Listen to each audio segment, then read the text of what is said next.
15 strong. We're 15 strong, and we're glad everybody joined us. Most of you are probably Amherst Neighbors members. There may be a few of you that aren't. And for those of you, I just want you to know we run about a couple dozen educational programs every year. Um, they range dramatically from book authors like this and history to nature to some of the museums. In November 5th, we've got an opportunity to go visit the Emily Dickinson Museum and learn about some history there. Uh, and so we try to stimulate folks in different ways: health, nutrition, sleep, memory, all the things that are important to us.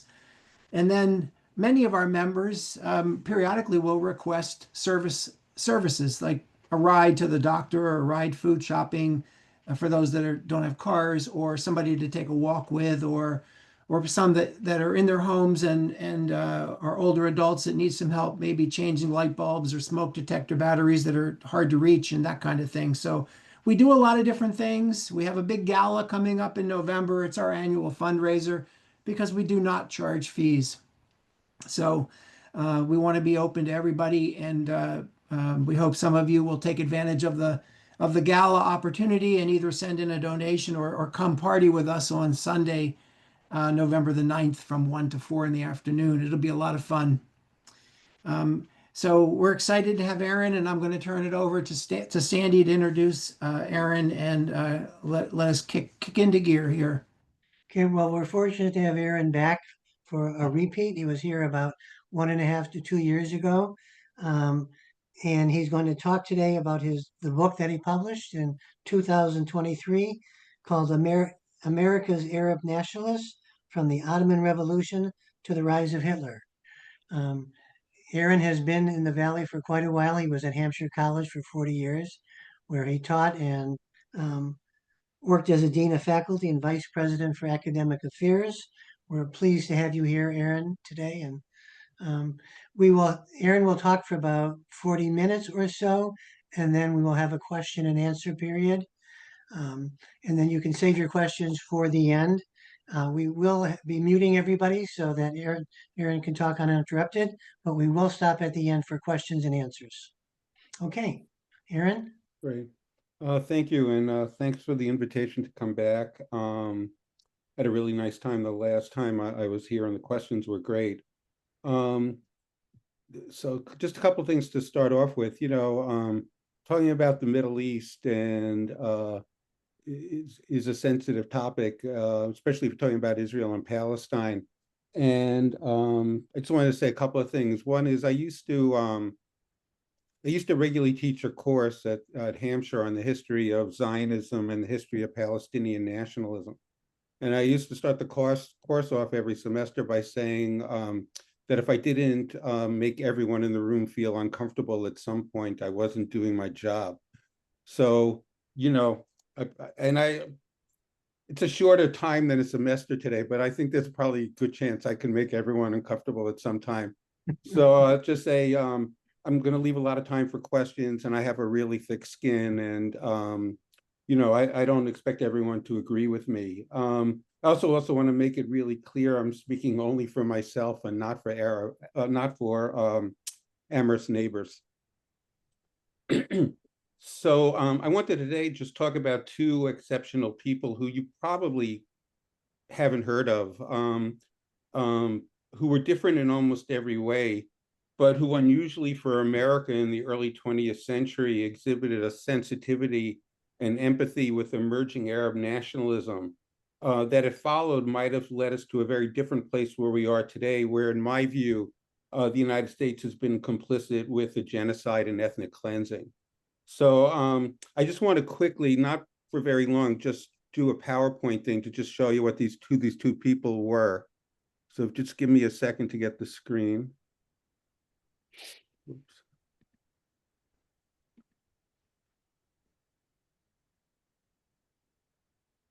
Great. So does everyone see this? Yeah. Great. So this is, my publisher just wants me to say this. If you all this material is from a book that was published a couple of years ago America's Arab Nationalists. It's published at Rutledge Press. The prices are, it's available in paperback and ebook now, which is a reasonable price. I think the only people crazy enough to buy a hardcover are libraries. But if you're so moved, the book kind of focuses on a number of individuals who were American Arab nationalists in this period of time. So the two people I want to just talk about are Elizabeth Titzel, who I'll say a lot about, or I wish I could say more, and the other is whoops, why didn't that work? Whoops, who wrote, and I'll mention an article she published in 1923 called "The Two Promised Land." Just notice that it's TOO, Promised Land. And then the second person is a gentleman by the name of Charles Crane. Crane, some of you I know have heard of, but Titzel is probably much less well known. Great. So, so Titzel was born in 1889 in Western Pennsylvania, and she went to the University of Chicago. Her father was a physician, I believe, but not particularly from an elite family. During World War I, she worked for the Department of Labor and Children's Bureau. And then after the war, she went to work for a magazine called Asia Magazine, which at the time was pretty well known. It had very high production values, right? It had a lot of photographs, and the audience, its definition of Asia was quite broad, including the Middle East, and its audience were people interested in travel, people interested in the world, and particularly business people. And so she worked on their editorial staff for a while, and then in her early 30s, still not married, she left the magazine, but the magazine arranged for her to go on a tour of what's of the Levant, but particularly this was in the immediate years, so only a few years after the end of World War I. She went to what was then called Transjordan and Palestine. And we'll probably talk about this again, but as you know, like before World War I, that whole region, including what's now Israel, Palestine, Jordan, Lebanon, Syria, were all part of the Ottoman Empire, and the British and French, for the most part, at the end of World War I, we'll talk about this when we talk about Crane, more or less split the territory up among themselves, right? And so the French ended up with what's now Lebanon and Syria, and the British ended up with what's Palestine, Israel, and now Jordan, also Iraq. I had never heard of her, and how I discovered her was some of you may know that like Five College Inc., actually Amherst College, a few miles up the road, 116 on Hampshire, up at the Notch, there's an old Strategic Air Command bunker. Amherst College bought the bunker a number of decades ago now, and they use it, and Five Colleges use it to store older books and periodicals. So I wanted to go through Asia Magazine because I knew there would be material in there, but I wasn't sure what I'd find. And so I called them up, and they very nicely just let me sit there and for about a week going through the issues. And this isn't indexed at all, so I'm going through all the issues and looking for articles. And the first one or two I come across in the 1923 issues, I see there are one or two articles by this woman named Elizabeth Titzel, and they're mostly about Jordan. the two first ones. And they're, they were interesting, very well written pieces. She obviously was very smart and was a very good writer. But there was nothing particularly exceptional about it. It was like traditional travel literature of the time. Uh, to the extent that Americans were interested in what we call the Middle East at this point, it was a very limited interest and very, as scholars would say, a very Orientalist kind of view of it all. The standard kind of travel literature was describing Bedouin feasts. Americans seem to have like an insatiable appetite for reading about Bedouin feasts. Along with the second kind of trope was there were very often was a story about cruelty to camels, that was the companion, and she kind of fit into that category, more about the feast than the camels.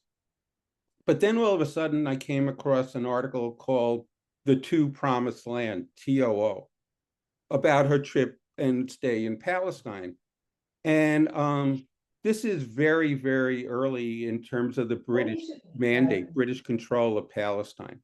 The British in 1917, through the Balfour Declaration, had announced that they were committed to creating a Jewish national home in Palestine.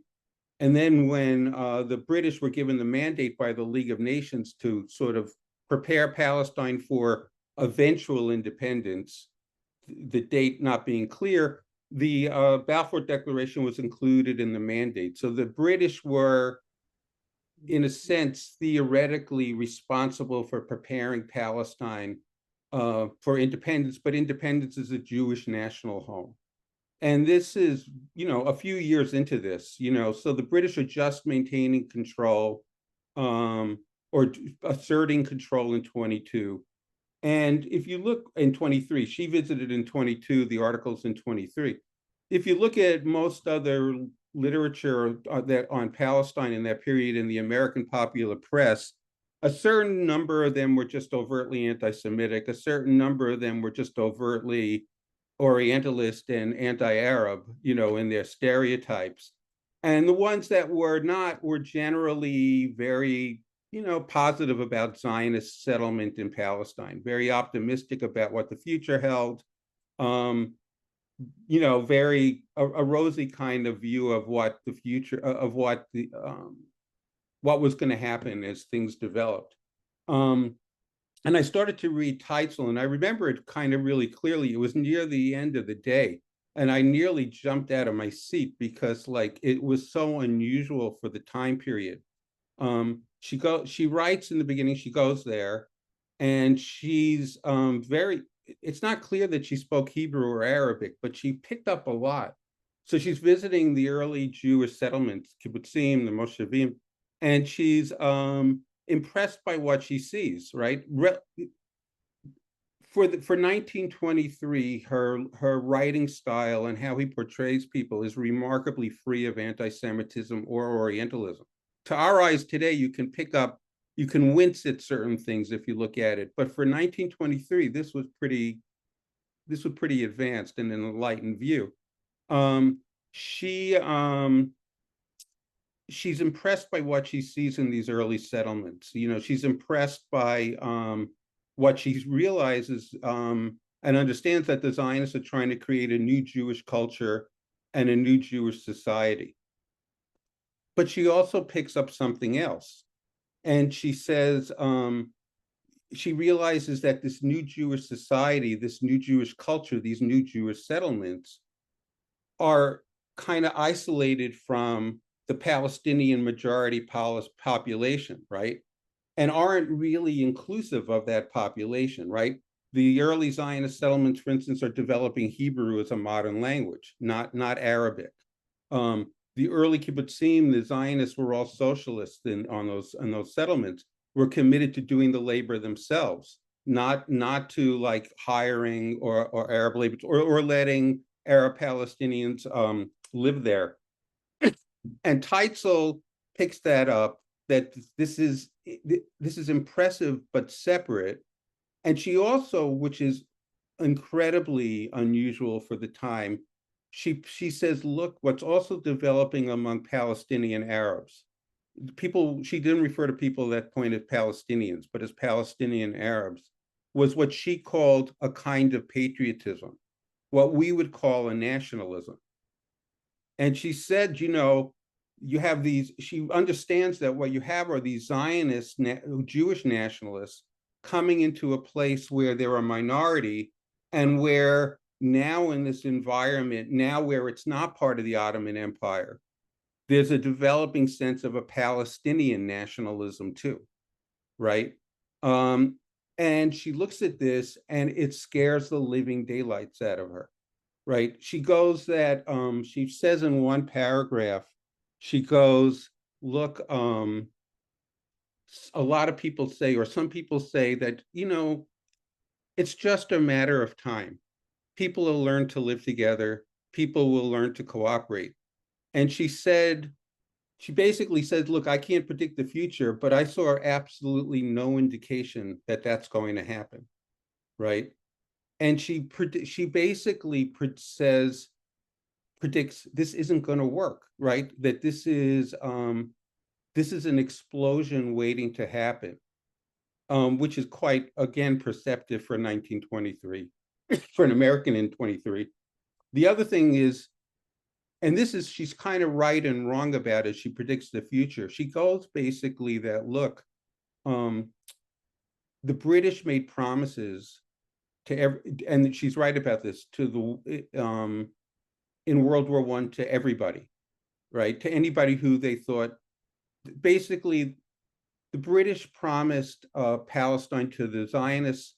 The British also promised that Palestine would be part of a large Arab nation when they were trying to win Arab allies in the region and provoke an Arab revolt. If I know most Americans aren't much aware of this, and to the extent they are, they remember that old movie Lawrence of Arabia, which is, on a good day, it kind of almost resembles history, but it's a work of fiction. But the British were making all sorts of contradictory promises, and she said ultimately the British can't keep them all. And what she predicts is that eventually the British are going to renege on the Balfour Declaration, right? And that the British are going to back off, which in fact they do in 1939. What she can't predict is World War II, the Holocaust, and then everything that follows and the creation of the state. But it's really quite remarkable, for a historian to come across this, because, everything I knew about the period of time said that an American visiting that area should not have been able to have been that insightful, right? That she's really remarkable. And then the other thing that's kind of interesting and sad is this article made absolutely positively no splash, no effect. To the extent that I found anyone talking about it, I found in a collection, and actually the next person I'm going to talk about, Charles Crane, in his papers, he was corresponding with the president of Harvard. And the president of Harvard said, hey, did you see that article in Asia Magazine? That was to the extent that anyone paid attention to this article, because this is a period of time where, she's a woman, it's patriarchy. She has, no one's paying attention to what this young woman is saying. She has no status, she has no authority. And it's really sexism at work when you look at it. She herself has an interesting life also. She shortly after this, she does marry. She marries a guy named Reifstal, who's one of the few experts in the United States on Middle Eastern Oriental art. He dies they have 2 kids, and he dies relatively young. So she's left with 2 kids to raise. And again, she's not from a wealthy family.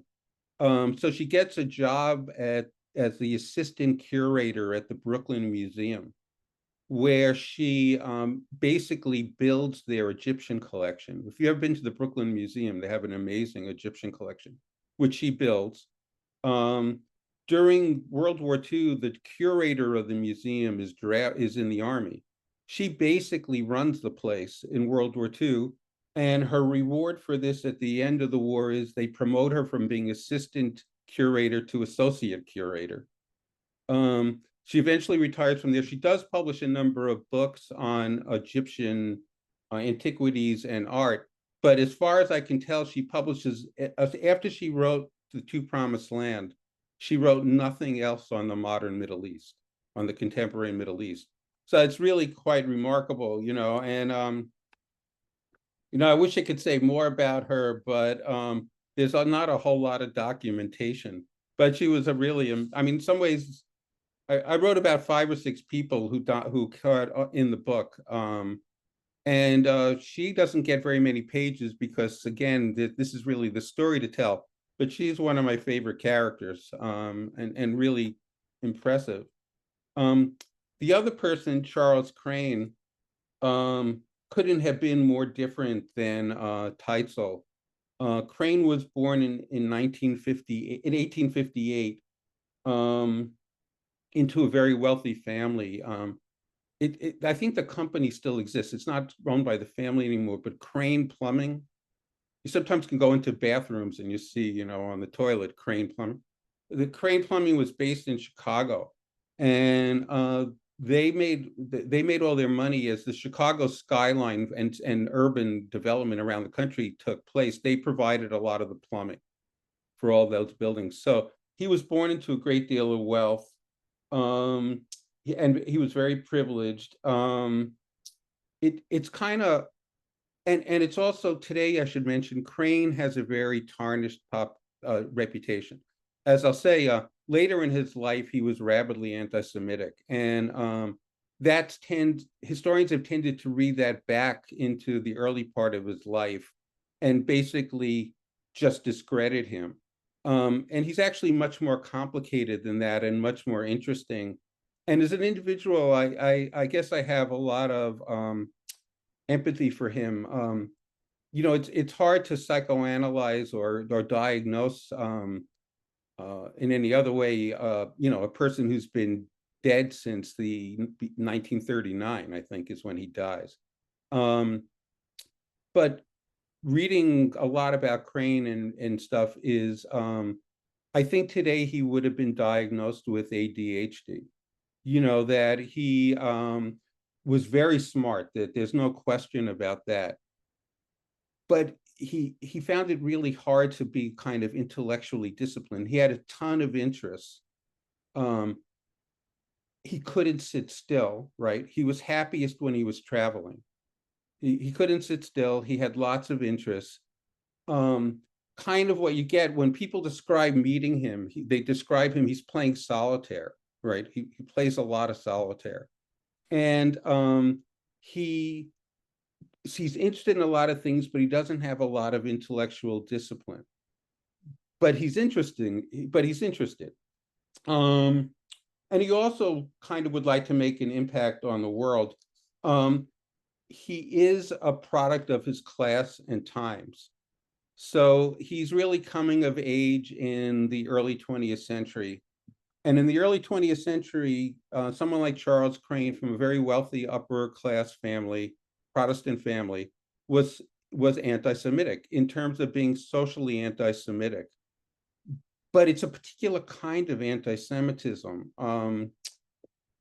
because this is what's peculiar about Crane, but it's also, I think, indicative of the larger kind of phenomena at the time. This is a period of time, right, where if you know American Jewish history, there were 2 major waves of immigration to the United States of Jews. In the pre-Civil War America, there was, starting in the 1840s, let's say, a migration of Jews from what's now Germany. They came they were nowhere near the numbers of the Irish, but they came in significant numbers. And by the 1900s, they Americanized and assimilated very quickly. And by the 1900s, a lot of these German Jews were very prominent, and the descendants of these German Jewish immigrants were very prominent and well-to-do. Like, we're talking about the Sulzbergers, who own the New York Times. You're talking about Louis Brandeis, and a number of other the Jacob Schiffs and others. Starting in the 1880s, there was another migration wave, a much larger migration wave of Jews coming from Eastern Europe, from Tsarist Russia. Those people came with far less resources than the Jews from Germany. Less money, less resources. They tended to, to live in slums because that's where they could live. And they were viewed even by German Jews, the descendants of German Jews, people like the Sulzbergers. They were viewed with distaste. They were seen as kind of being primitive and uncivilized. So they're very famous. I think it's in 1910. It's a very famous incident. In something like 1910 or 1909, the police commissioner of New York made some statement that some huge percentage of crime in New York City was committed by Jews. A number of German Jewish elite people in New York, like the Sulzbergers and others, got together and forced the police commissioner to issue an apology. But then they were privately meeting among themselves, and they were saying basically he's right, and that their concern was that Americans were not going to be able to distinguish between these East European Jews and themselves. So that led to a whole attempt to try to organize East European Jews in New York City's Lower East Side, which didn't go well. But leaving that aside, Crane is kind of like that. Crane is anti-Semitic in the extent that he sees these Jews from the Lower East Side as being uncouth, uncivilized. He doesn't like them. He doesn't like socializing with them. He definitely wouldn't let them into his clubs. On the other hand, he's a big supporter of clean government, right? For instance, Jane Addams, who some of you may know from like American history, and the Hull Street House in Chicago, and providing support and aid to immigrant families. He was a big supporter of Jane Addams, but he also was a big supporter of Lillian Wald, who was a Jewish woman, more of that Central European background, who ran the Henry Street Settlement House in New York City. He made substantial economic contributions to Lillian Wald, and visited her when he was in New York. He used to call her, he called her, in a letter to his son, he called her one of his New York ladies. But he also was, Crane was one of the largest contributors to the Woodrow Wilson's presidential campaigns. So he had a lot of influence in the Wilson administration, which we'll talk about. But, again, if you know some American history, Wilson eventually would appoint Louis Brandeis, Jewish Louis Brandeis, as the first Jewish Supreme Court justice. Crane was a major, and this was anti-Semitic. The response to Brandeis was, there was a fair bit of anti-Semitic response. Crane was a major supporter of Brandeis, and a major advocate, major person in terms of advocating to Wilson to appoint Brandeis. So Crane is anti-Semitic, but it has to be understood in that kind of concept at that time. He also was he was extraordinarily generous in a variety of ways, and in sort of also interesting because, for instance, he had, like I said, broad interests. He was interested in things Russian. And he actually funded, there's a book that basically credits him with creating the field of Russian studies in the United States, because he created, in a variety of different universities, he funded the creation of professorships in Russian studies. But he would typically give money and not require that his name be attached to it. He didn't need like the Crane building or the Crane professorship. What he liked to do, and this, in a sense, I think goes back to that, trouble concentrating. He liked to contribute to scholars, and then what he would ask for certain things in return. So, for example, Richard Gottheil was a Jew, a Jewish American of German Jewish descent, who was a professor at Columbia of Oriental Studies, of Oriental languages. Crane contributed a huge amount of money to Gottheil, allowing him to build an amazing library at Columbia. Gottheil was also the first leader of the American Zion, one of the first leaders of the American Zionist movement, which didn't seem to bother Crane at all. This is pre-World War I. So Crane is giving him lots of money, as he was others. And what Crane would like in return is the occasional, like Crane would write a letter saying, I'm interested in X, can you tell me about X? Or I'm going to visit Y, can you tell me who to meet and why? So he's a little bit like, I don't know, like a Renaissance monarch who's handing out patronage and just asking for certain favors in return. So that's sort of the background to all this. Crane, at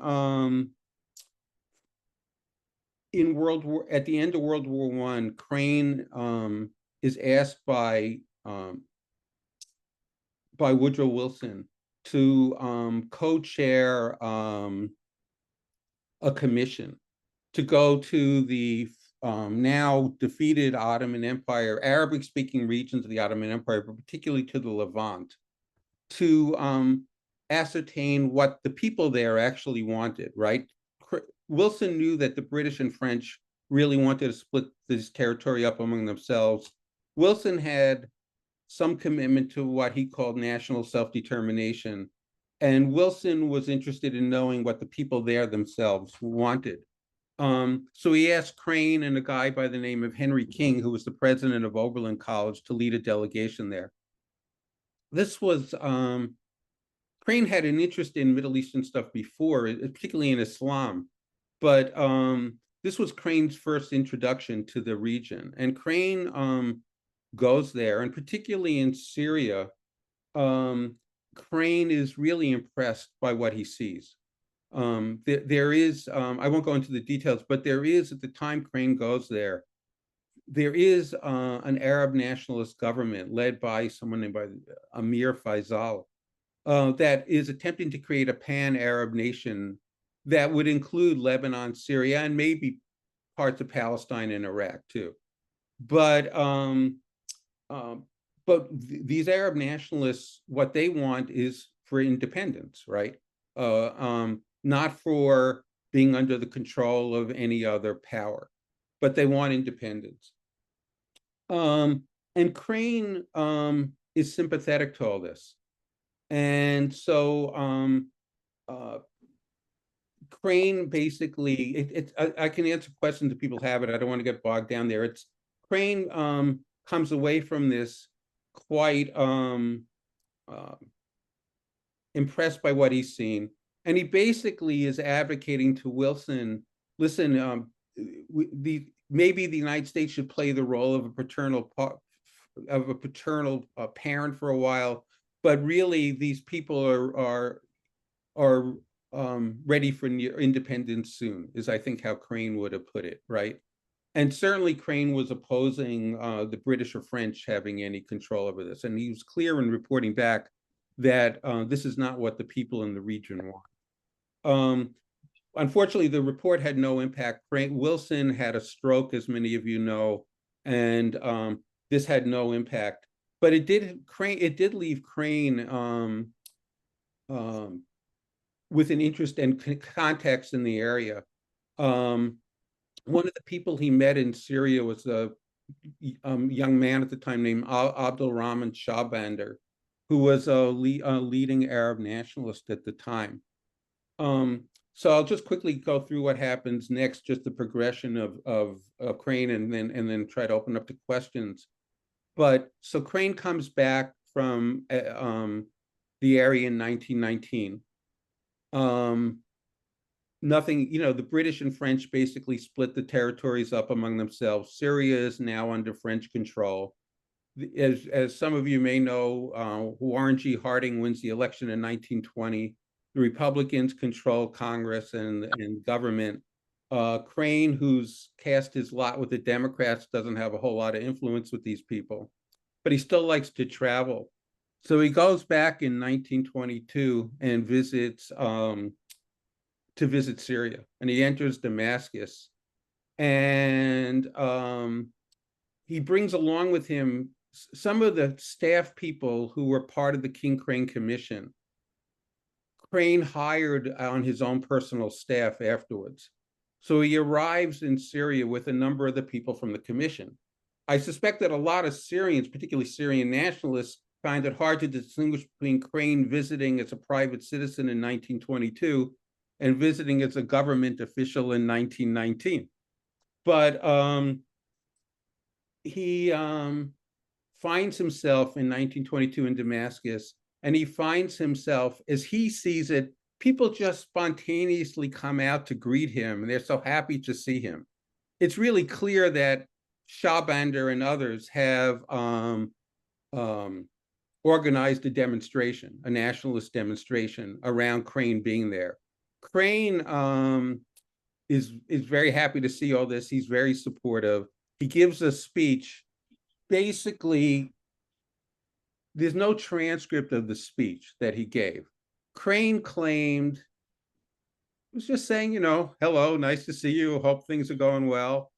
There's some speculation Shahbander, who was his interpreter, was maybe not exactly interpreting what he was saying, but nonetheless, the crowd goes ecstatic. And as Crane is in a car leaving Damascus, they can see French military trucks driving into the city, because this turns into basically a demonstration where the French put down with machine guns. And a number of people are killed, and Shahband is arrested and eventually gets out. But this sort of again firms, and Crane, who leaves the country pretty quickly, is actually indicted by the French in absentia. But when this comes to the attention of the American press, Crane is an elite person and very influential. The French have to back off that and say, no, we never intended to do that. They wanted to try him in absentia. But Crane in this period of time comes back from Syria, and Shahbander now is in jail. This is 1922. And Crane managed to drum up a lot of publicity in the press. The New York Times runs an article on Shahbander calling him the Syrian Gandhi. And, basically very pro-Syrian, very anti-French. Crane also was funneling money to Shahbander to help with his family and trying to get him a visa and everything else.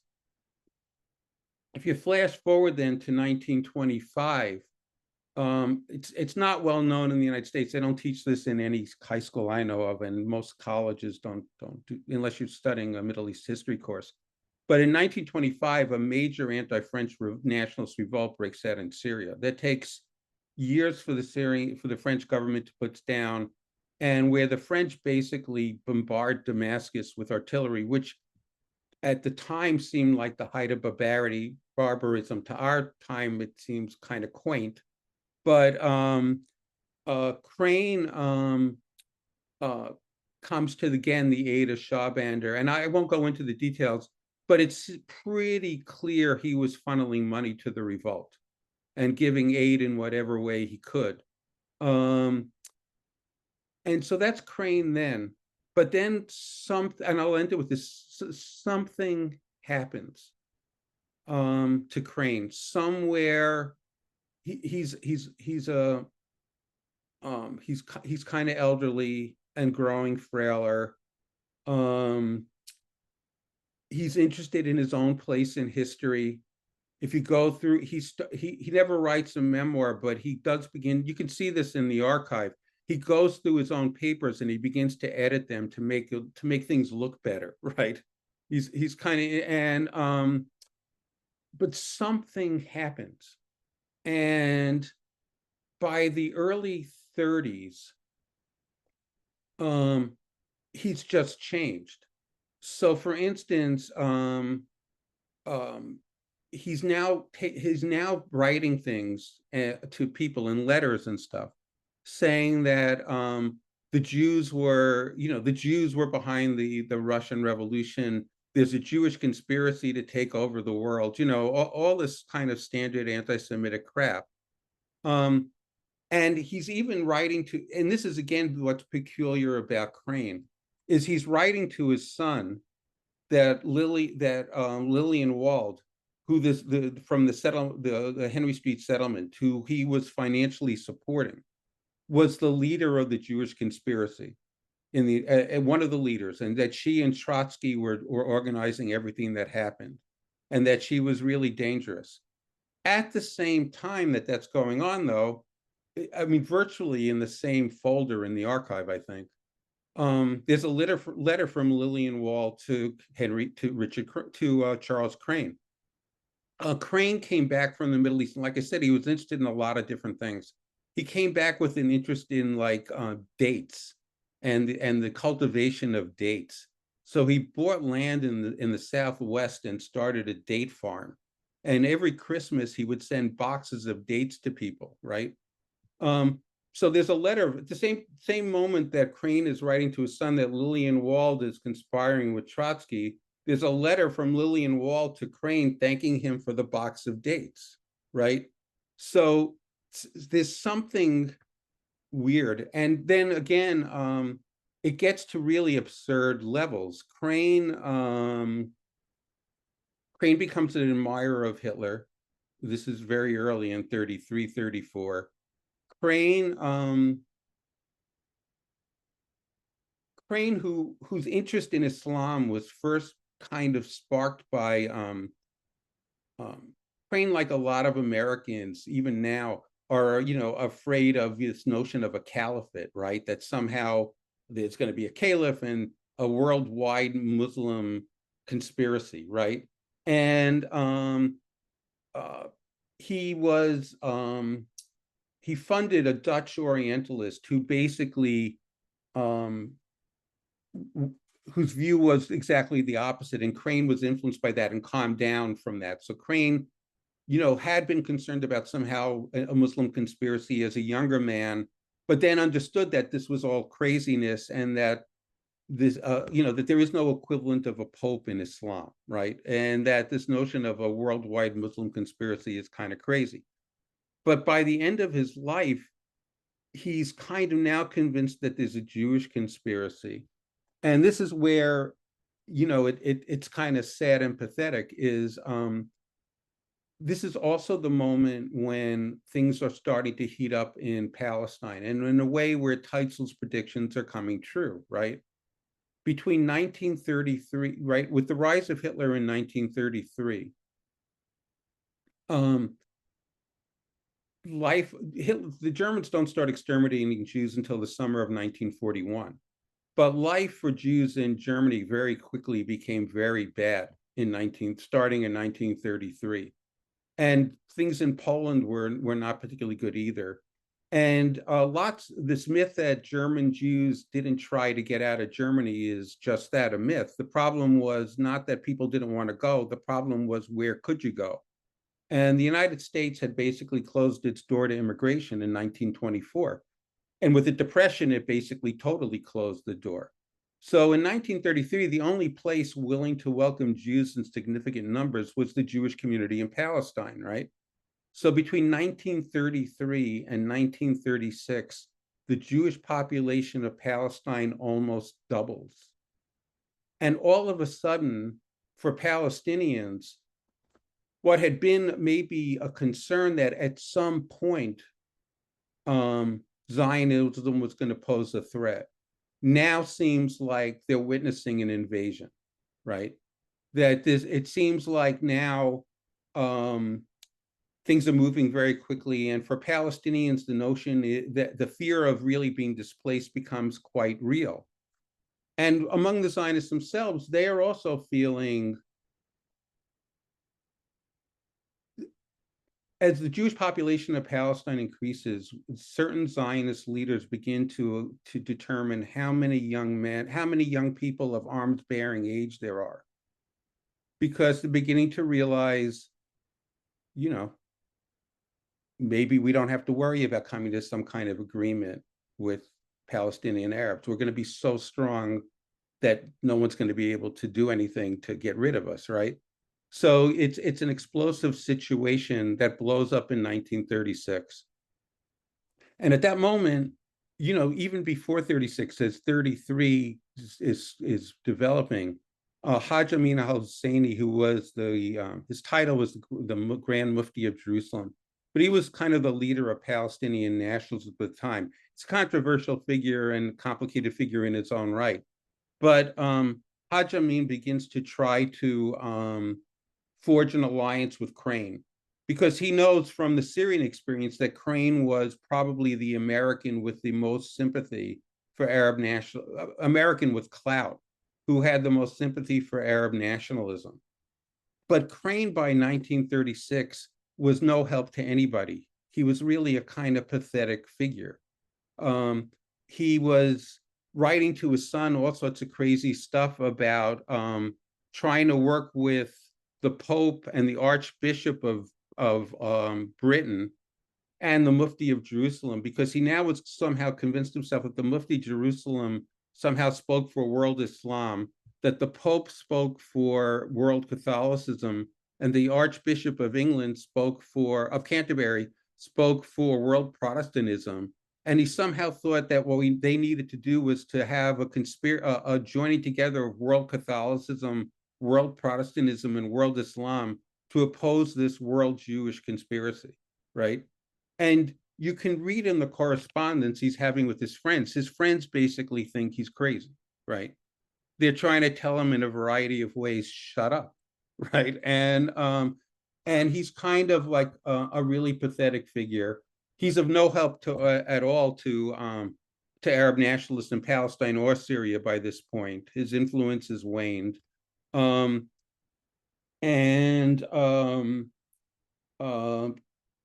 know, and historically, most historians simply sort of now just say this guy was this rabid anti-Semite, he supported Hitler, and then everything that came before is ignored or seen through that lens. And one last tidbit on Crane, and then I know going on a little too long, but just again, it's just what his character was like. Crane also, in the post-World War I era, had an interest in Saudi Arabia, in the emerging state of Saudi Arabia. This is Saudi Arabia pre-oil, right? And again, Crane expressed his interest by giving money, okay? So Crane arranged for an American geologist by the name of Titzel to visit Saudi Arabia to look for sources of water, right? Which the Saudis thought were important for their development. Titzel found some water, but he also found a lot of oil, right? And Titzel became a very wealthy man. The Saudis and Titzel wanted to cut Crane in on some of the oil revenue. And Crane said, no, I did this for you. You know, I don't need any payment back. So Crane, as far as historians can tell, didn't take a penny out of that. So again, he's this really kind of peculiar, idiosyncratic figure, but interesting. So again, I'll just leave it there, and I'm sorry I went on so long, but happy to take questions. Okay, so if you have a question, you can either raise your hand or use the hand raising icon that comes with Zoom, and I will call on you, or Larry will, or Carolina will. Yeah, we can't see about half of you, so we'd love to see the faces of the other half if you want to sort of click on the video so we can see you, and then please feel I free know to. almost everyone here. But There's no bad questions. Somebody kick it off. And Okay, I see. Margaret, There you go. you have to unmute yourself. I'm just waving to say I'm here. Sorry, I don't. Oh, I okay. haven't yeah, hi, formulated. Margaret. Oh, I did have a question. What do you think it was? I don't know if you said this, that Titzel picked up on that gave her such insight, and given her background and everything. You're muted, Aaron. I don't know, it's like, the short answer is I don't know. And again, there's very little biographical information Okay. on her. There's a short biography of her. There's a web, I think it's still up. The Brown University website has a whole section on women pioneers in archaeology. And so they have funded by the Chakowski family, which some people know. But there's a short bio of her there. But there's very little biographical information. I think she was just really smart, this is what, historians can get big egos too, so like, we spent a lot of time living in the past and you think you really understand it. When I was working on my first book, which was on American Zionism and the Holocaust, I kind of thought I know what it was like to live in 1943, right? I know more about like 1943 than I know about 1981 or whenever it was, right? And but occasionally you see something and you go like, everything I knew about this time period tells me this couldn't exist. Like, I don't know if anyone's seen it, but there's a film from the early 1950s called Salt of the Earth, which is about Mexican American, I think, miners organizing, right? I was trained as an American historian. Everything I learned in graduate school told me that film could not have been made in the early 1950s, that its sensibility to race, ethnicity, and gender was, everything we knew said that you shouldn't have been able to have those sensibilities in the early 1950s. So I don't know. It's that I think she was just really smart, and maybe also she didn't come in with any preconceived ideas, and also was just, again, seemed to be remarkably free of, she wasn't anti-Semitic, she wasn't Orientalist or anti-Arab, she kind of just seemed curious. It's kind of frustrating. There's some material at the Brooklyn Museum on her I'd like to look at some point, but I think most of it has to do with the doings of the museum. Her family, there's no archive. You can't find papers of her, and she's, again, I know like some people have told me, they don't understand why. Like when I used to teach, I would use her article in class, right? We would talk about her. And I could tell even some of the students, like you can tell when you're teaching, when students are humoring you, that, they go, well, he's a nice guy. And I could tell that he thinks this is important, but for the life of me, I don't understand why the hell we're reading this. So, I think you can argue that she was not influential at all, but I think she's kind of really just remarkable in her own right. I think Gary was raised, and Susan. Oh, Gary first and then Susan. Gary's hand's been up. Oh, well, my question is about some of the people, well, the not so interesting people that you've discussed. I find this really fascinating and worth hearing. But would you talk a little bit about Zionism and anti-Zionism among Americans in the 20th century? Because I'm sure you've looked at that. Sure. Yeah, and maybe take Susan's too, because I could maybe, yeah. Oh, you're muted.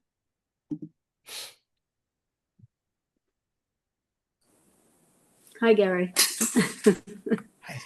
I went to the University of Chicago, and I don't know when the Oriental Institute was founded, but Elizabeth went to the University of Chicago. And, if you're a student there, you're exposed to Asia and I'm sure the Arab artifacts, etc.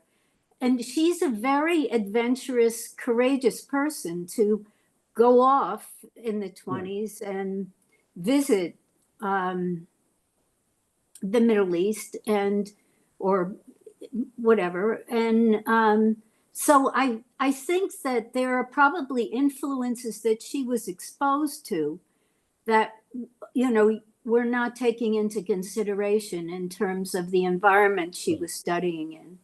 Right. That's a really good point. I mean, the Oriental Institute was, I think it was, if it existed at all, it was in an early stage there, but when Yes. she was there. But that's an interesting point. It's also the Crane family were supporters of the University of Chicago, so there's an interesting kind of connection there. Yeah, that's a really interesting point. You know, in terms of Zionism, like my first book is it's still in print actually, I guess, is Nazism, the Jews and American Zionism. But I'd say like you know, before World War One, you know, there was a Zionist movement in the United States, but it was very small. And there were other competing movements too. You know, there were just people, you know, into assimilating and becoming American. There were the Bund, which were socialist Jewish nationalists, but not Zionists. I would tell you that in the if you're looking in the early 1930s, and you're looking at the Zionist movement in the early 1930s, this is just at the beginning or just prior to the rise of Hitler. What's concerning the leaders of the American Zionist movement is that their children are becoming communists, and not becoming that they see the CP, the party, as the wave of the future. I think what happens with the United States, so I would say that Zionism is one among competing ideologies among the Jewish population in the United States prior to World War II. You know, in the World War I period, Louis Brandeis becomes the leader of the movement, and for a moment in time, there's a spike in Zionist membership, but it declines when the war is over. And Zionism in the United States is almost from the beginning of a different sort than it is in Europe, right? Brandeis, for instance, is not advocating a Zionism and saying that American Jews should emigrate to Palestine. Brandeis is saying that, look, that Jews have found a home in America, but he argues that why Jews are kind of in an unusual position compared to other Americans is that other Americans have a home country they can point to, a country where their ancestors came from. The Irish could point to Ireland, Italians could point to Italy, and that the Zionism would kind of provide American Jews with that ancestral home that they could connect to. But he wasn't advocating a massive immigration. So in some ways, from the beginning, American Zionism was about providing a national home for those Jews who couldn't come to the United States, right? That's kind of what it was. What happens in the early 30s is in the early 30s, the Zionist membership begins to increase. Not, you know, still it's only one of competing ideologies, but what the Zionists could legitimately claim between 1933 and certainly 1936 or 37, but the Zionists could legitimately claim that they were the only ones who had an answer to the Jewish refugee problem, right? The United States wasn't letting anybody in, right? The British weren't really letting anyone into Great Britain. The French were willing to allow Jewish refugees into France, provided they leave shortly after. That the Zionists were able to claim, look, we can provide a haven. And Zionist membership goes up in the United States and contributions go up. But again, it's only one of competing ideologies. I can go on for a whole separate couple of hours about this, but what really begins to change is American news of the Holocaust is revealed in the United States in November 1942. You can find it in the New York Times. It's on page 10, right? The New York Times puts it on page 10. Again, it's a Jewish publisher, because they don't believe it. They think they believe they have to report it but they don't really believe it. They just seem, how could this be happening in the 20th century? But for a lot of American Jews, and certainly American Zionist leaders and stuff, the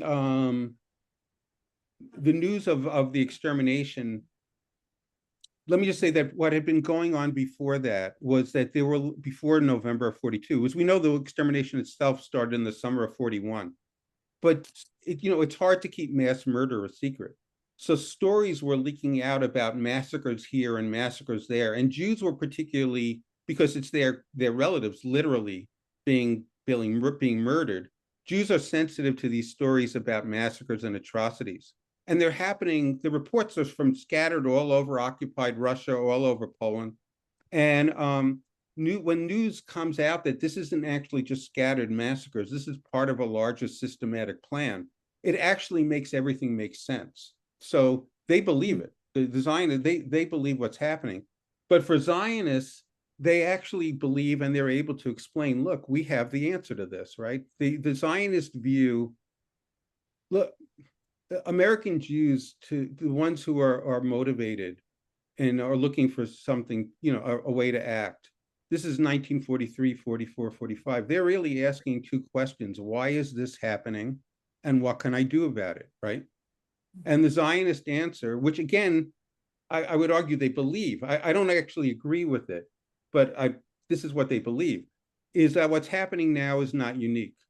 It's just another example of anti-Semitism.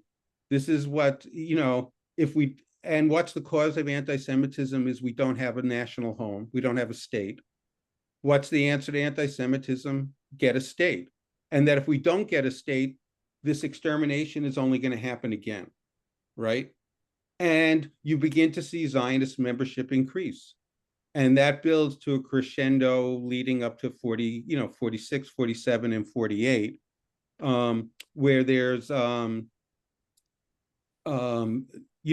strong American Jewish support for Zionism. I'm not talking about like 1967, which is another outburst, but the Zionists by 1948 can claim to basically speak for the majority of American Jews and not be contradicted. And organizations that existed that were not Zionist before in the 1930s and even in the 1940s, by 1946 and 47, they are like under attack, in disrepute, and in retreat. So I don't know if that answers the question, but.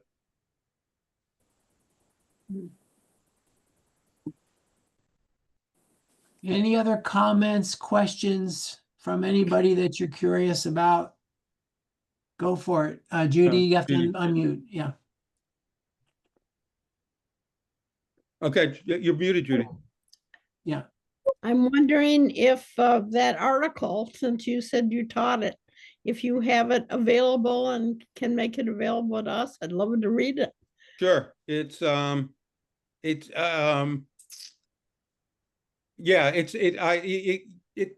a PDF. It's a little hard to read, but I'll send it to, I think I have your email. I can send it to you. If anyone else, just email me. I'm happy to send it. Well, you can send it to Carolina and then we can send it Okay. out. When I was in graduate school, my first year in graduate school, I got a job working in the duplication office of the Columbia School of Social Work, which was the smartest thing I ever did, because, it turns out lots of archives and libraries will let you Xerox, thinking that eventually the machine will run out of paper, and they don't think you know how to load the paper. So I've gotten a lot of good material that way, let's say. But I'd also want to just thank you. This has been really interesting and something, I don't know how any of us, other than reading your book,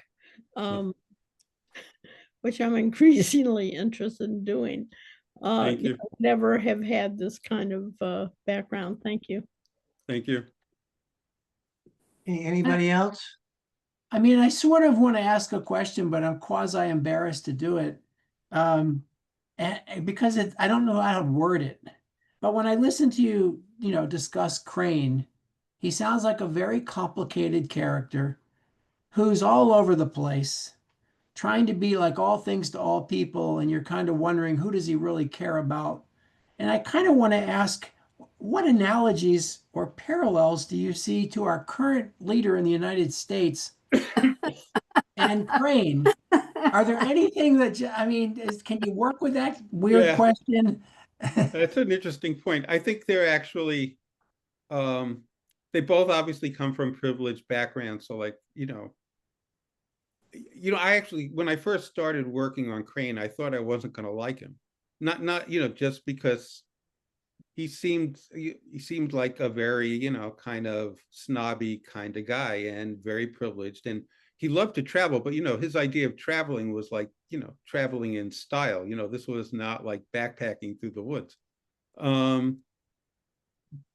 But he certainly, like our current leader, has no attention span, right? And jumps from interest to interest. Mm-hmm. But I don't think Crane was a narcissist. I think that again, it's kind of really striking that Crane he gives this money away and doesn't ask for anything, and people like I can't remember.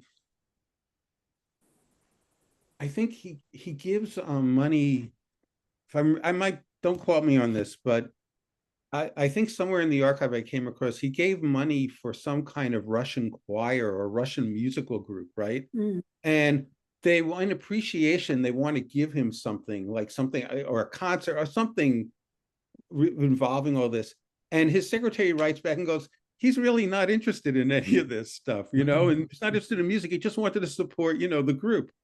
And, it's so I don't think he was a narcissist. I think I think he had a different learning style. And, when, he's born, the late 19th century, they had no idea what any of this was, it just was, how come he can't concentrate, and I do think, I think he was given to kind of thinking in terms of conspiratorially. He was kind of neurotic and eccentric in a lot of ways. But again, something happens. And, again, I'm not a psychiatrist or a psychologist, but somewhere along the line, this isn't neurosis anymore. This is a real pathology. But I do think the lack of when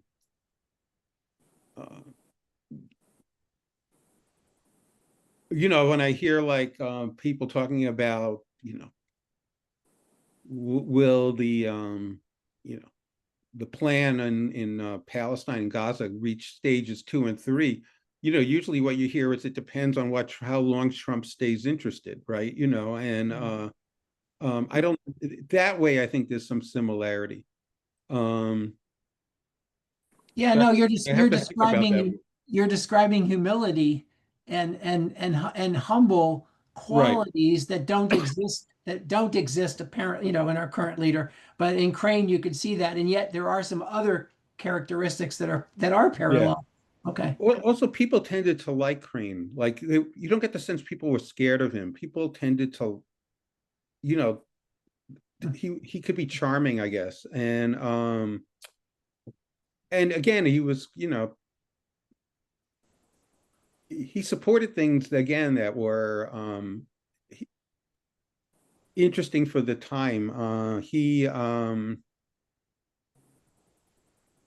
The only people who know this is you have to be deep into like the history of this.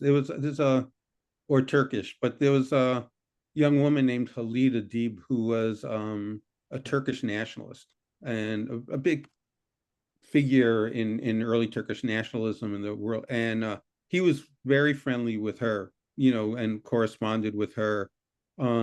He supported a women's college in Constantinople. This is before World War I, a missionary school, but that was providing education to young women.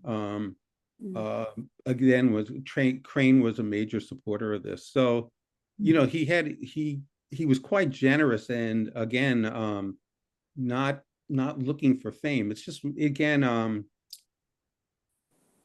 he liked to be able to write people and say, he'd like to be able to write to someone and say like, I'm going to travel to such and such. Do you know some interesting people I can be in touch with? That's what I really like to Yeah. do. Yeah. Yeah. Good. Good. Okay, well, thank you. Thank We you. have time for maybe one more question. Somebody would like to question or comment? Otherwise, I think we can I sign just off. want to thank everyone again. It was very Well, thank you for coming. Okay, take care. Thanks. This was Okay. great. Many, many thanks, Aaron. Thank you. What- See Really some of you you so this much. weekend. Take Terrific. care. We're getting a Beautiful. lot of hearts. Good. A lot of Okay. thumbs up.